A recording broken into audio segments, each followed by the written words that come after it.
Welcome to our channel. Today we how to build a content calendar with CoSchedule, easy tutorial step by step clearly. To build a content calendar with CoSchedule, begin by logging into your CoSchedule account. If you don't have an account, create one using your email and follow the prompts to set it up. Once logged in, navigate to the dashboard. Click on the Content Calendar option on the left panel. You will see a calendar view displaying the current month's layout. To create a new content piece, click the plus button in the top left corner. Choose the type of content you want to create from the drop-down menu. If you select a blog post, fill in the title and select the corresponding blog. Set a publication date by clicking on the calendar icon and choosing a date. Next, add a description or notes related to the content for better clarity. Assign tags or categories to organize your content better. Once you have filled in all required fields, click the Save button.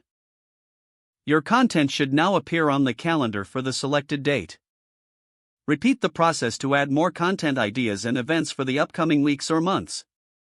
To adjust or reschedule existing content, you can also edit the details by selecting the content piece and making changes in the pop-up window. To ensure everyone is on the same page, consider sharing your calendar with team members. Click on the Share button at the top right corner and follow the prompts to grant access. With your content calendar populated, review it regularly to make necessary adjustments. This will help streamline your content production and keep your marketing efforts organized. Utilizing CoSchedule for your content calendar can significantly enhance your planning process. Now you are ready to create and manage your content effectively. Enjoy the process of building a successful content strategy. If the page does not load, refresh the browser or try again in a private or incognito window.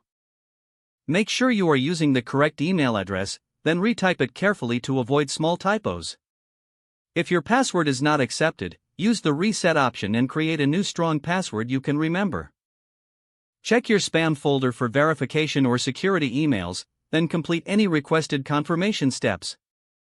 Enable two-factor authentication if available to improve account security and reduce unauthorized access risk. Don't forget to like this video and subscribe to our channel for more step-by-step tech guides.